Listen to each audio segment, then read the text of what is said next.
Buenos días, Dios me los bendiga. Esta mañana vamos a continuar con los estudios que hemos venido teniendo durante estos días y estamos estudiando la segunda carta a los Corintios, ¿verdad? Con el afán de ser más efectivos en el servicio del, del Señor. Muy bien, la lección para ahora que vamos a estar estudiando, vamos a estar extrayéndola o repasando ahí el capítulo 7 desde el versículo 2 hasta el 12 de segunda a los Corintios. Y vamos a hablar sobre lo que es el arrepentimiento, el verdadero arrepentimiento. De hecho, la lección la titulamos así, el verdadero arrepentimiento. El arrepentimiento cambia la vida. Se deja una vida antigua para recomenzar, tener una vida nueva. El arrepentimiento genuino, el arrepentimiento efectivo, el arrepentimiento que trae salvación, que trae paz, gozo, bienestar, es el arrepentimiento que nos lleva a la vida nueva en Cristo. Dejar de vivir en la vida de pecado y comenzar a vivir nuestra vida en el Señor Jesucristo. Vamos a al final entender un poquito o apreciar un poquito más lo que es la salvación, el gozo, la alegría que produce el arrepentimiento que nos lleva a Dios y el arrepentimiento que no nos lleva a Dios. El arrepentimiento, hay dos tipos de arrepentimiento, ¿verdad? La gente se arrepiente, llora, le duele a veces lo mal que ha vivido, lo mal que ha hecho. Y se trata de arrepentir, pero no se acerca a Dios, entonces su arrepentimiento no lo lleva a esa salvación, a esa plenitud de vida, a ese gozo eh, que le va a producir la vida nueva en Cristo. Muy bien, leamos ahí en la segunda carta a los Corintios, en el capítulo 7, desde el versículo 2 hasta el versículo 12. Leo, dice de la siguiente manera: admitidnos, a nadie hemos agraviado, a nadie hemos corrompido, a nadie hemos engañado. No lo digo para condenaros, pues ya he dicho antes que estáis en nuestro corazón para vivir o para morir juntamente. Pablo habla de la entrega que él tiene hacia ellos, hacia los corintios. Él está con ellos en todo, así sea para vivir o sea para morir. Sigo leyendo, dice: mucha franqueza tengo con vosotros, me glorío con respecto de vosotros, lleno estoy de consolación, sobreabundo de gozo en todas nuestras tribulaciones. Porque de cierto, cuando vinimos a Macedonia ningún reposo tuvo nuestro cuerpo, sino que en todo fuimos atribulados, de fuera conflictos y de dentro temores. Pero Dios, que consuela a los humildes, nos consoló con la venida de Tito. Y no solo con su venida, sino también con la consolación con que él había sido consolado en cuanto a vosotros, haciéndonos saber vuestro gran afecto, vuestro llanto, vuestra solicitud por mí, de manera que me regocijé aún más. Porque aunque os contristé con la carta, no me pesa, aunque entonces lo lamenté, pero veo que aquella carta, aunque por algún tiempo os contristó, ahora me gozo, no porque hayáis sido contristados, sino porque fuiste contristados para arrepentimiento, porque habéis sido contristados según Dios, para que ninguna pérdida padecieses por nuestra parte. Porque la tristeza que es según Dios produce arrepentimiento para salvación, de que no hay que arrepentirse. Pero la tristeza del mundo produce muerte. Porque aquí esto mismo, que hayáis sido contristados según Dios, qué solicitud produjo en vosotros, qué defensa, qué indignación, qué temor, qué ardiente afecto, qué celo y qué vindicación. En todo os habéis mostrado limpios en el asunto. Así que, aunque os escribí, no fue por causa del que cometió el agravio, ni por causa del que lo padeció, sino para que se os hiciese manifiesta nuestra solicitud que tenemos por vosotros delante de Dios. Muy bien. Pablo en la carta habla de una carta que le escribió, no es Primera de Corintios y no es Segunda de Corintios. Hay una carta que no aparece en el canon bíblico, en el compendio que tenemos, y esa carta probablemente en algún punto se perdió.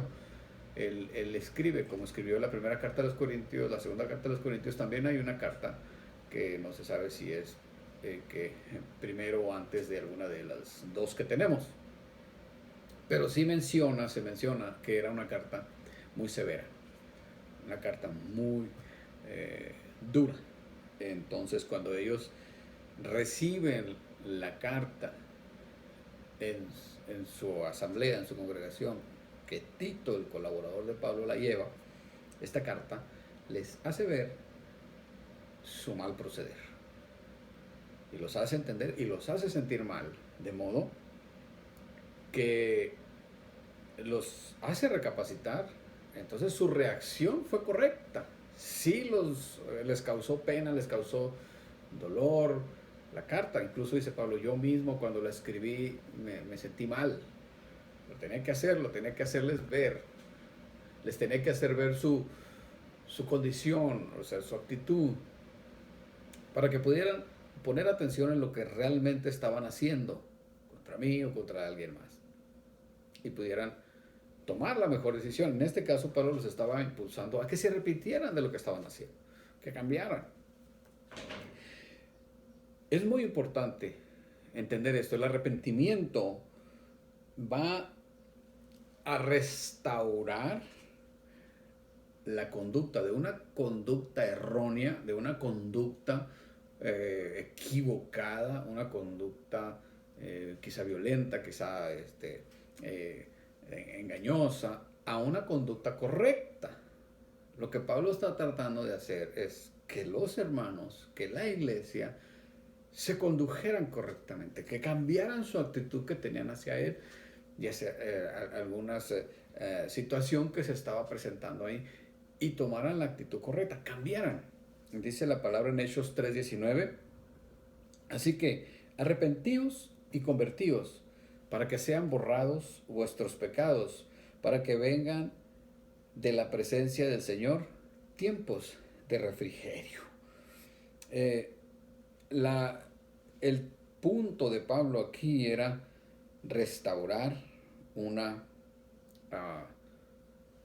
actitud, una conducta. Entonces, Pablo sí es duro en su forma de hablar en esa carta, él lo reconoce. A veces nosotros tenemos que ser confrontados en algunas áreas de nuestra vida para entender el punto. Cuando Dios nos confronta, Dios nos hace ver nuestra situación de pecado, cuando nuestra familia nos hace ver que vamos procediendo mal, cuando nuestros amigos verdaderos, nuestros hermanos en Cristo, nos presentan un espejo para que veamos nuestra conducta. No es para juzgar, no debería de ser para juzgarnos, no debería de ser para separarnos, para señalarnos, sino para conducirnos a un arrepentimiento, a un cambio. Entonces, ese es el plan de Dios. El plan de Dios nos hace ver como pecadores, como que estamos procediendo mal delante de Él, delante de los hombres, delante de la iglesia, delante de... Lo principal es proceder mal delante de Dios. Necesitamos arrepentirnos, entonces Dios nos lleva a ese arrepentimiento. Entonces, la carta que Pablo escribió, aunque dura, fuerte, era necesaria. Lo reconoce Pablo y más le queda confirmado cuando ve que sí dio el resultado que él estaba esperando, aunque fue una carta que sí fue dura, pero buscó las palabras o la forma más suave de darla, porque la daba desde un corazón destrozado. Pablo estaba herido, Pablo estaba atribulado, Pablo estaba afligido, y desde ese sentimiento del corazón, desde ese corazón, trata de llamar la atención a la iglesia, con esa actitud de corazón. Sí era severa la carta, pero buscó la forma de que la carta no los destruyera, sino que los enderezara, los condujera. No, tampoco les solapó ningún tipo de pecado. Fue claro al enseñarles su actitud, al describirles su actitud, pero buscó las palabras para hacerlo y lograr lo que al fin la carta logra, que se arrepienta. Entonces Dios siempre con su amor nos va a señalar nuestro error, nuestro pecado, con su corazón lleno de amor para conducirnos al arrepentimiento, ¿verdad?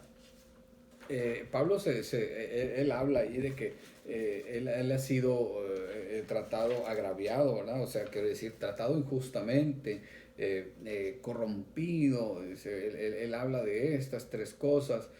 Quizá habla de una situación financiera, una situación moral en la que él fue arruinado, engañado también. Alguien tomó ventaja de él, de, de por algún tipo de fraude, alguna decepción, aunque no se limita a lo financiero, pero puede ser algo, algo como eso. El arrepentimiento, una vez que se da, el arrepentimiento tiene sus frutos, o sea, restaura una conducta errónea, cambia, o sea, una conducta. Ese es el arrepentimiento genuino, cambia la conducta y restaura las relaciones.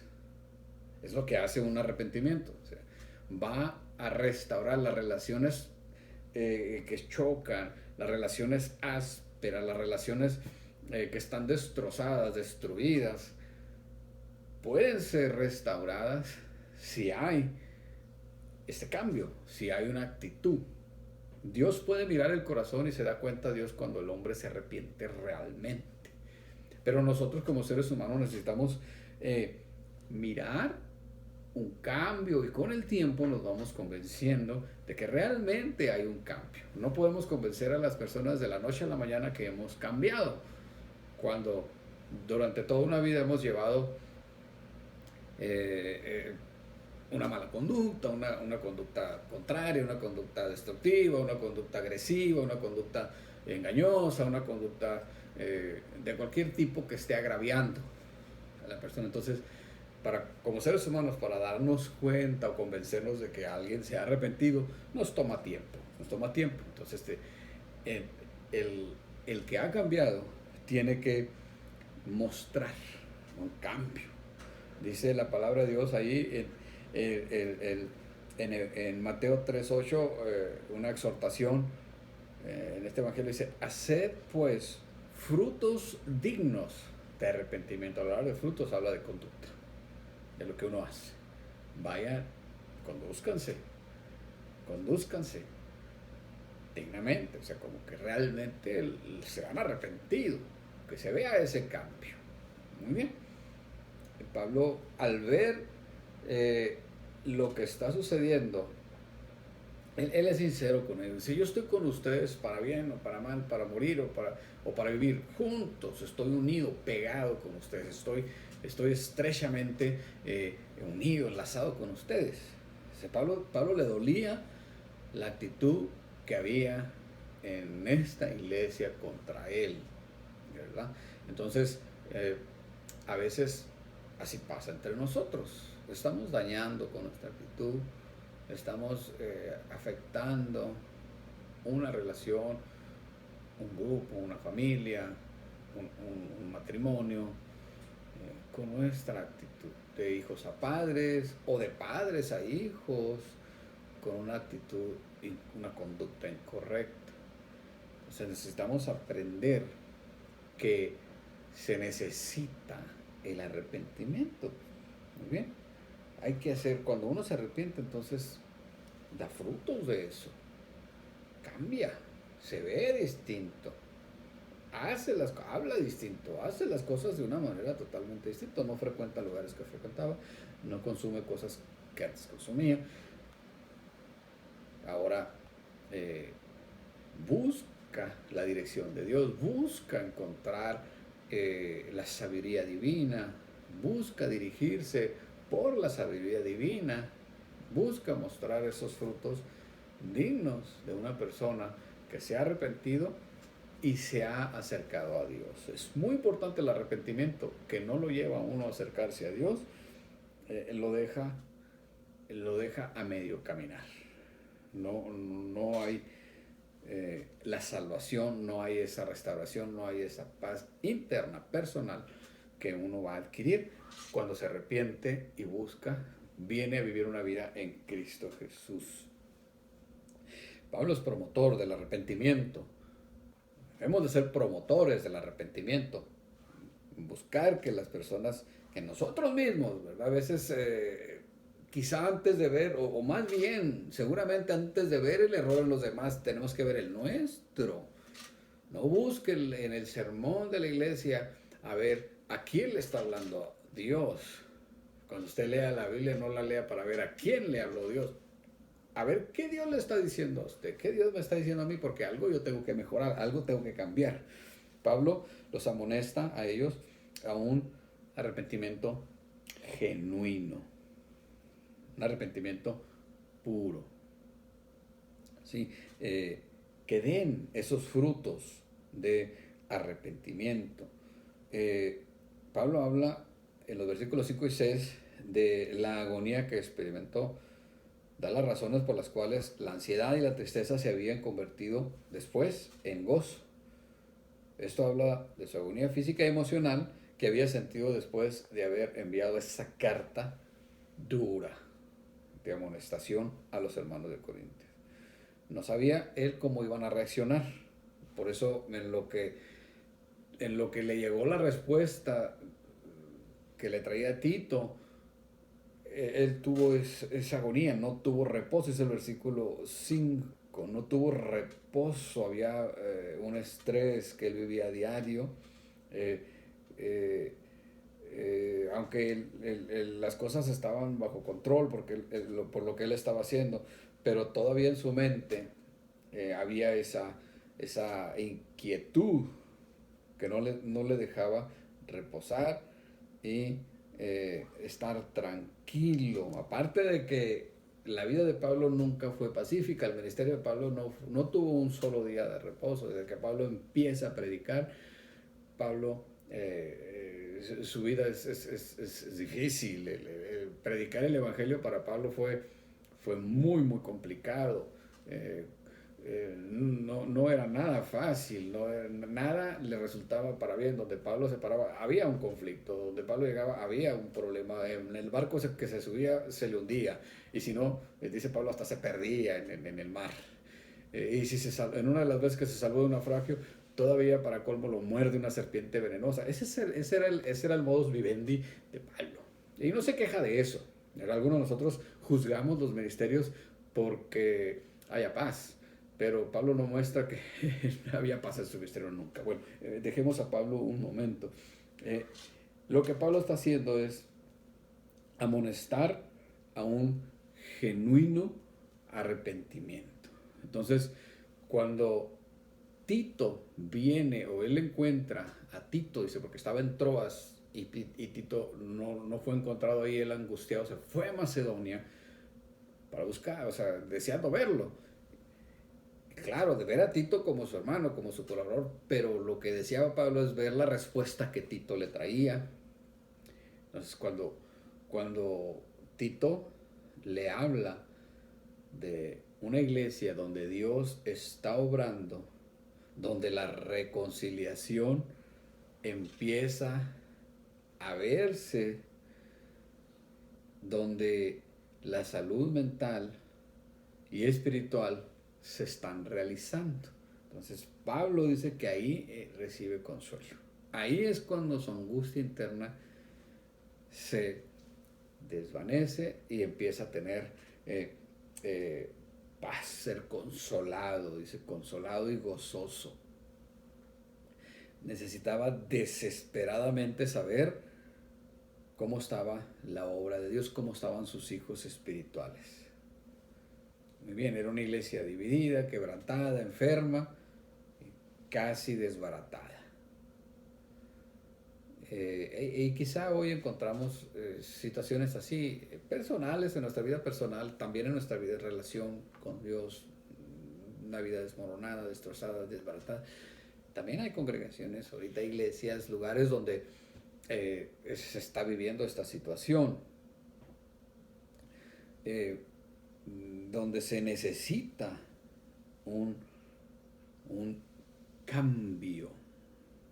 Se necesita cambiar la actitud. Recuerde, no se trata de solamente llorar o sentirnos mal por lo que hacemos. No es ese el arrepentimiento genuino. El arrepentimiento genuino nos va a llevar a un cambio y a un acercamiento a Dios. No se completa el arrepentimiento genuino si no hay un acercamiento a Dios. Ahí está el clímax. Ahí está la explosión de bendición, de grandeza, de salvación, de gloria, cuando uno se encamina y se acerca a Dios y se entrega a Dios. Muy bien.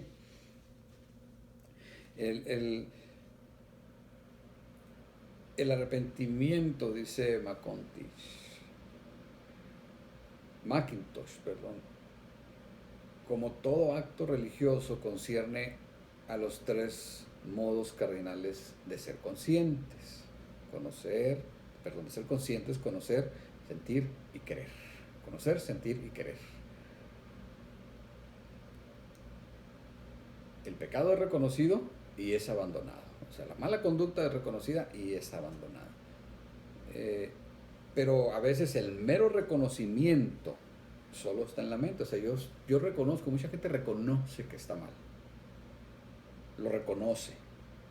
Aquí en su mente sabe que está mal. Pero está solo en su mente.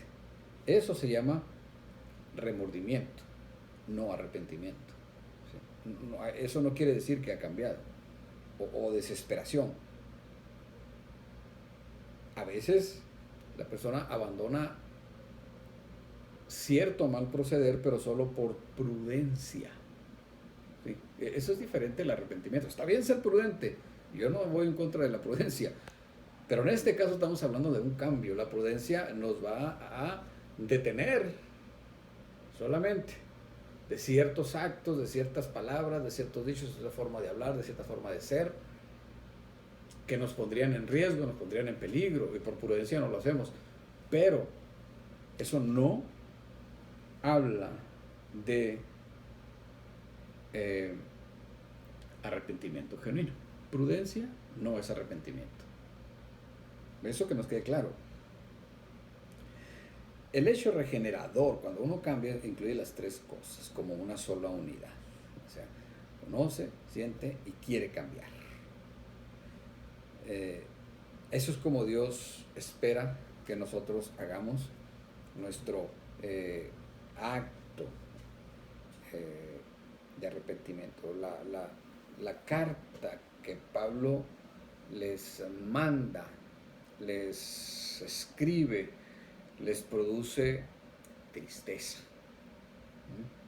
Lucas 13:3 dice, os digo, no, antes, si no os arrepentís, todos pereceréis igualmente. O sea, o sea, no es que tengan remordimientos por lo que hacen, no es que sean prudentes y ciertas cosas no hagan, no, eso no. Si no se arrepienten, igual, aunque sean prudentes, va a haber un punto donde va a tener que enfrentar una realidad difícil. Entonces, cuando Pablo escribe la carta les produce tristeza, dolor. Pero Pablo apunta y dice, esta tristeza la carta que les escribí, les produjo a ustedes una tristeza que es según Dios. ¿Por qué dice esto? Porque esa aflicción, esa confrontación que tienen los hermanos, la gente en Corinto, que les hace ver una condición en la que ellos están obrando muy mal, los avergüenza, los entristece, pero esa tristeza que les produce los lleva a un bienestar, los lleva a lo bueno, a un estado mejor. O sea, de la tristeza que produce Dios con su confrontación, con su palabra, o Pablo con la carta severa que les hace ver su error, esa es, dice, es según Dios. La diferencia de la tristeza que es producida según Dios, es que esa tristeza nos lleva a un gozo mayor, a una alegría más grande. ¿Por qué? Porque el arrepentimiento nos va a mejorar, nos va a cambiar la conducta totalmente y nos va a restaurar relaciones y nos va a quitar el peso que trae ese choque cuando no hay paz entre las personas, cuando no hay una buena relación. Siempre es angustioso, siempre es doloroso, penoso, no produce paz. Los resultados del arrepentimiento, de la tristeza, que es según Dios, es que conduce a la salvación. El arrepentimiento, la tristeza que Dios le causa por su mal proceder, le lleva al arrepentimiento que le va a conducir a lo más grande que el hombre necesita, su salvación. ¿Sí? La carta que Pablo les escribe los conduce a los corintios a un arrepentimiento que les trae una paz tremenda, grande. Se calma el problema, se quita el problema y la gente se arrepiente, se perdona entre sí, se aceptan entre sí y cambian. Dejan atrás una vida para comenzar una nueva. Dejan atrás una actitud para ser totalmente distintos. Qué indignación, dice Pablo. O sea, todo lo que puede haber habido, los resultados del arrepentimiento, siempre van a ser muy, muy, muy poderosos, muy, muy positivos. Tenemos que ver que hay situaciones, como les dije al principio, que es remordimiento o que es prudencia. Vamos a ver, Esaú, cuando él es no robado, sino él hizo un trato, él vendió su primogenitura y su hermano se la lleva, su hermano menor. Entonces él viene con su padre y le dice, pero vengo por mi bendición. Dijo, pues yo ya no tengo bendición para ti, se la di a tu hermano. Dice, pero ¿tienes algo para mí? Bueno, y le dio una bendición, pero no la de primogénito. Entonces él entre sí dice, ok, ¿cómo me arrepiento de haber vendido mi primogenitura? Lo hice mal, pero él no se acercó a Dios. Él no pidió dirección de Dios, su arrepentimiento no fue según Dios. ¿Por qué? Porque en su mente dijo, pero un día el viejo lo voy a enterrar, se va a morir. Y cuando él se muera, yo perseguiré a mi hermano y lo mataré. Fíjese bien, él se arrepintió de haber vendido su primogenitura, hasta ahí vamos bien, pero no se acercó a Dios. Entonces su misma mente lo llevó a un camino aún peor. Porque es la tristeza que es según Dios nos lleva a la salvación, pero la tristeza que es según el mundo, según este sistema, no nos lleva a la salvación y al bienestar. Lo mismo le sucede, vemos la diferencia, antes de continuar, les explico, vemos la diferencia en David. David comete un error grave con Betsabé, con Urías, adulterio, crimen. Pero él se arrepiente. Lea el Salmo 51. Esa es la oración que David hace después de reconocer su error, después de aceptar y reconocer que él había obrado terriblemente mal. Y lea el Salmo 51 donde él pide perdón, se acerca a Dios, él busca la ayuda de Dios, que Dios le restaure. Y él pide ser cambiado. Él desea ser cambiado. Esa es la diferencia. Judas, a diferencia de Pedro, que los dos obraron muy mal, fueron traicioneros los dos. Traicionaron a su maestro. Judas dice que arrepentido por lo que hizo, fue y aventó las monedas. Y les dijo a los sacerdotes, he condenado o he traicionado sangre inocente, no quiero estas monedas. Y ellos dijeron, pues allá tú con lo que hiciste, ese es tu problema. Llévate tu dinero. Él dijo, no quiero este dinero, y lo tira y se los da. Ahí lo regresa. Y ellos compraron un terreno con ese dinero.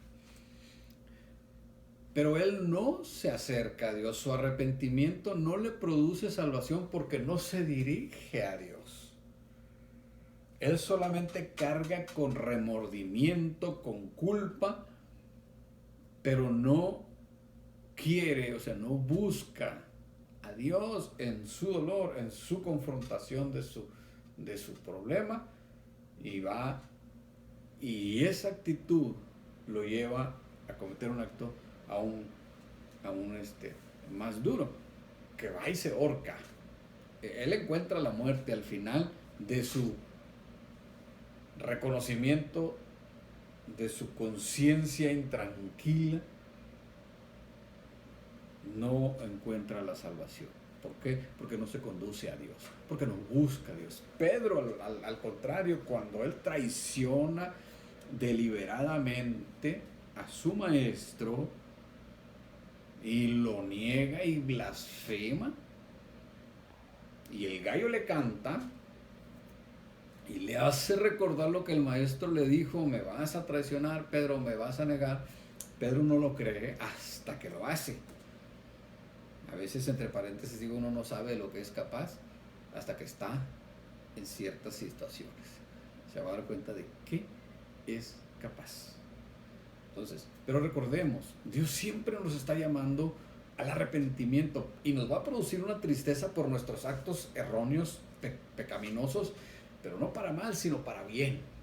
Judas recibió esa tristeza, pero la recibió para mal, porque no se acerca a Dios, él se ahorca. Y Pedro le recibe esa tristeza y dice, cuando escucha el gallo cantar, reconoce su error y dice: tenía razón el maestro, ¿cómo fui capaz de hacer esto? Y llora amargamente. Y se arrepiente, busca consuelo en Jesús.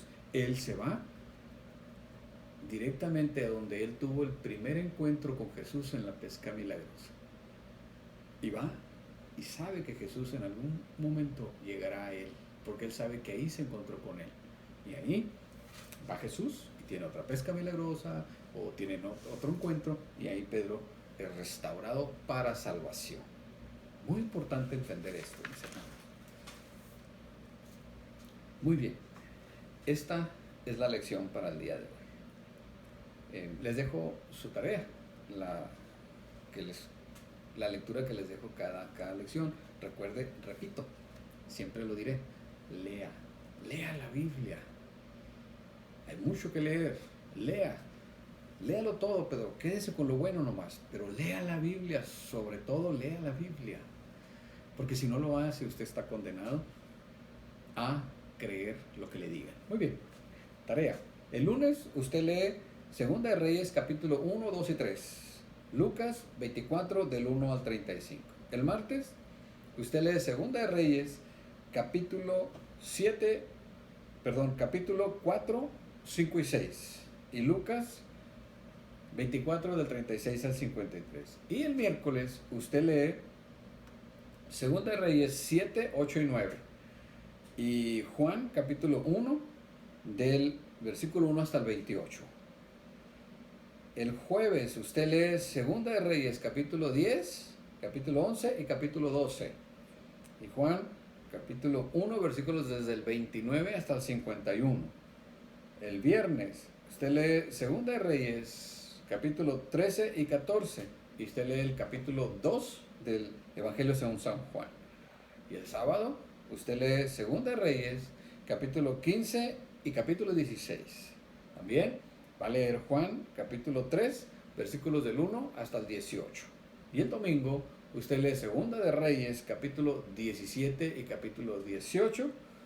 Y también va a leer Juan capítulo 3 versículo desde el 19 hasta el 36. Que Dios me los bendiga, mis hermanos. Nos vemos pronto.